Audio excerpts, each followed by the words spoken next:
I'm Anusha, and you're listening to the podcast Elementary Life with Anusha, the show where we learn, share, and have tons of fun. In today's episode, I will be reading a scary and funny story, I Need My Monster, by author Amanda Noll and illustrator Howard McMillan, read with permission from the Flashlight Press. If you have a copy of this book, you can pause the show and bring it to read along. Tonight, when I looked under the bed for my monster, I found this note instead. Gone fishing, back in a week, Gabe. What was I going to do? I needed my monster under my bed. How was I supposed to get to sleep if my monster was gone? I tried to sleep, but it wasn't the same without Gabe. I missed his ragged breathing, his nose whistling, the scrabbling of his uncut claws. How would I ever get to sleep without Gabe's familiar scary noises and his spooky green ooze? It was no use. Gabe would be gone for a week, and I just had to have a monster. I climbed quietly out of my bed so that my parents wouldn't hear me. I knocked on the floorboards, then scrambled back under my covers. I waited nervously. Would a new monster appear? What would he be like? Would his snorting be as cheerful as Gabe's? When I heard some creaking under my bed, I knew a substitute monster had arrived.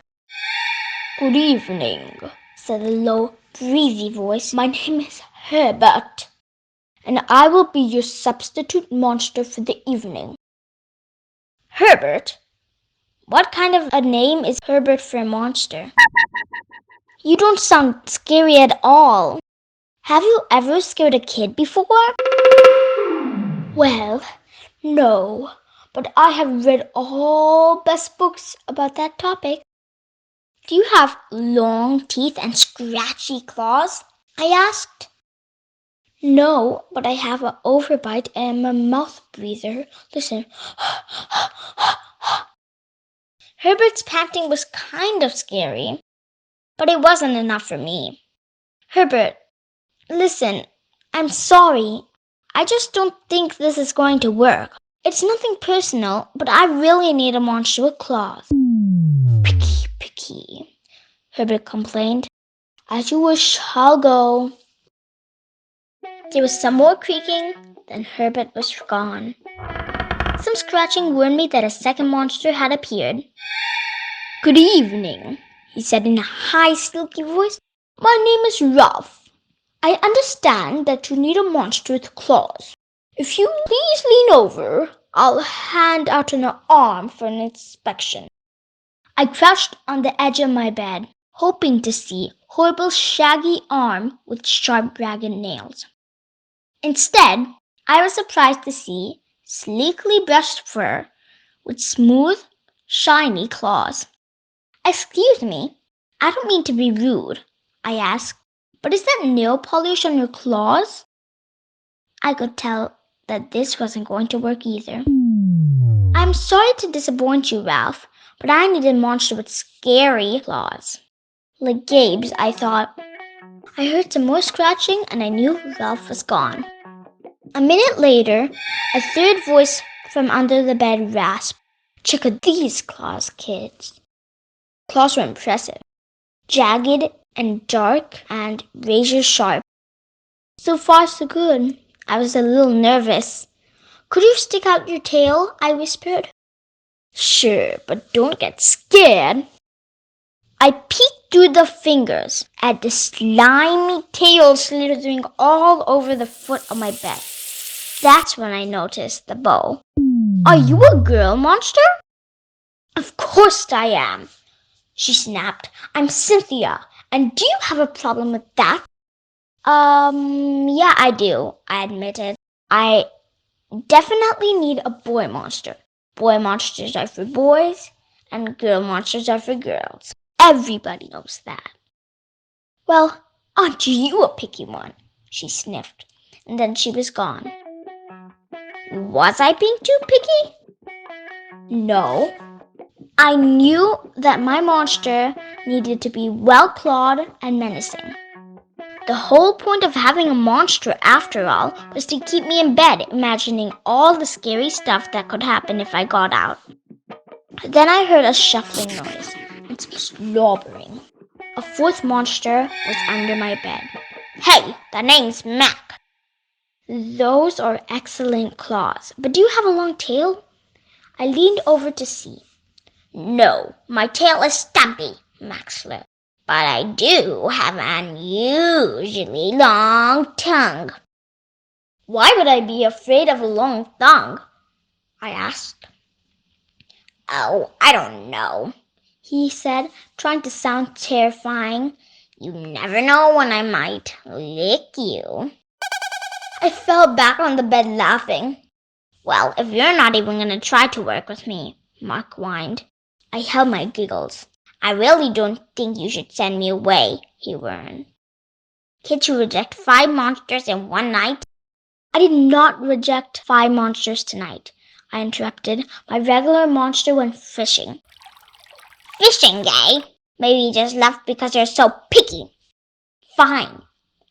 I'm out of here, but I wouldn't expect another monster tonight if I were you." How was I ever going to sleep without my monster? I was surprised to hear some more creaking under the bed. Loud creaking, with scratching. "I thought no more monsters are going to appear tonight," I said. "Sorry I'm late, kid." "Phew, it was Gabe." "I thought I would enjoy fishing, but I didn't," he explained. "Those fish scare too easily. No challenge at all. You, however, are challenging, my friend. You are almost too old to be afraid of monsters. You keep me on my toes." "Ah, toes, a delicious snack." The bed quivered as Gabe's stomach rumbled with hunger. "Now, if you don't mind, I would like to start this evening with the ominous puddle of drool." I peeked over the edge of my bed. Green ooze spread around soundlessly from the underneath. The bed trembled as Gabe unfurled his spiked tail. He was daring me to guess where he might pop up. I shivered. "So, you had some substitute monsters tonight," Gabe said, sharpening his claws down my bedpost. "Were you scared?" Then Gabe started tapping. I could tell he wanted to know if I still needed him. "No other monster can scare me like you," I giggled, diving under my covers and pulling them up tight. Through the blanket, I heard Gabe's soft, comforting snores. "Ha! I knew it. We were made for each other," he growled. When my blanket started to slip off the bed, I knew that Gabe was ready to eat.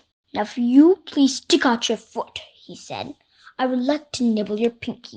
I yanked my blanket back up and scrunched my feet in, so Gabe won't get them.